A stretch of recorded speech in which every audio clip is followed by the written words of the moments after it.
Hello Mithila, केहन छी अहाँ सब? आशा करै छी बढ़िया हैब और स्वस्थ हैब।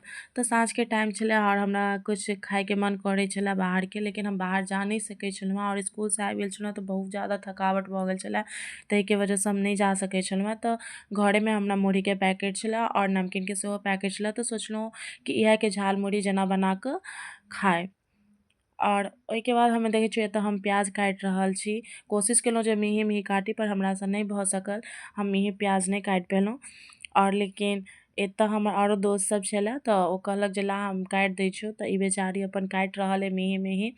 एकरा प्याज काटऽ आबै छलै, बहुत सुन्दर प्याज काटै छलै मेही मेही, लेकिन हमरासँ नहि भेल। ताहिके वजहसँ ई सोचलकै जे खराब कऽ के राखि देतै, ताहिसँ बढ़िआँ हमही काटि लेती। अपन काटऽ लागल तऽ हमहूँ एक बेर मना नहि केलियै कि नहि काट। और हम मिर्ची नहीं कटलहुँ, मिर्चियो इएह काटि रहल है कियाकि बड़ ज़्यादा करू लागै छलैए। और तऽ हम काफ़ी फिर मिर्ची कटा गेल और ओहिके बाद हम मुरही लेलहुँ। हमसब जतबे गोटा छलहुँ ओतबे गोटाके हिसाबसँ मुरही लेलहुँ और एहिमे नमकीन मिला देलियै और ज़्यादा नहीं मिलेलहुँ।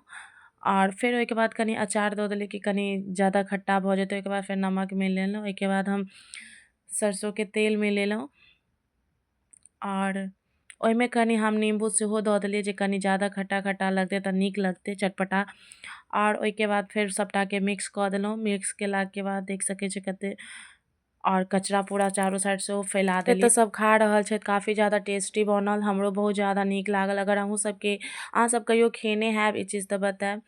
और जरूरी नहीं छै हर चीज़ हम खाइके लेल बाहरे जाय, घरोमे हम बना सकै छी। तऽ हमरा बहुत नीक लागल और बहुत टेस्टी बनलो छलै। अहाँ सबके नीक लागै या फिर अहूँ सब अपन घरमे ही बनाबै छी तऽ हमरा कमेंटमे जरूर बतायब। जय मिथिला, जय मैथिली।